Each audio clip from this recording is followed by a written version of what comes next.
Instant chutney అండి, and healthy wise కూడా.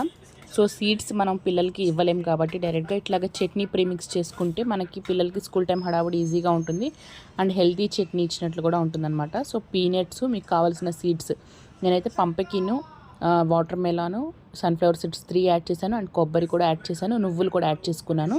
ఎందుకంటే పిల్లలకి కాల్షియం అనేది ఇంపార్టెంట్. సో మనం నువ్వులు కొంతమంది తినని పిల్లలకి ఇట్లా ప్రిపేర్ చేసుకోవచ్చు అనమాట.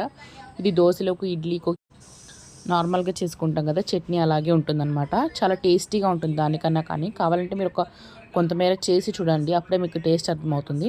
సో అన్నిటిని కొంచెం లైట్గా ఆయిల్లో ఫ్రై అనేది చేసుకుంటాను నేను. పల్లీలు మొత్తం కూడా ఒక 1 by 1 ప్రాసెస్లో ఫ్రై చేసుకొని వాటిని అన్నిటిని పౌడర్ చేసి పెట్టుకుంటాను. ఈ పౌడర్ చేసేటప్పుడే దాంట్లో కొంచెం ఉప్పు, కారం, పసుపు వేసుకుంటాను. వెల్లుల్లి కూడా ఉంటే వేసుకోవచ్చు. ప్రజెంట్ నా దగ్గర అవైలబుల్ లేక వేయలేదు.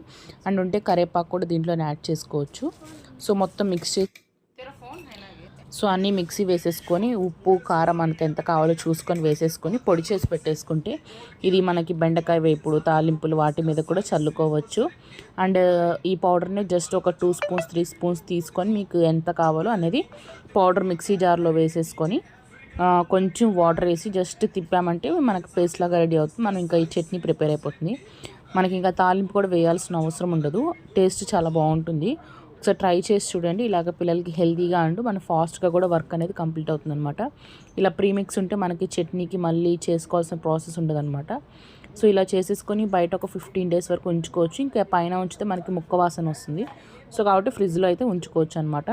సో చాలా ఈజీగా అయిపోతుంది చట్నీ అనేది, చాలా టేస్ట్ అనేది. ట్రై చేయండి, చాలా నీట్గా ఉంటుంది.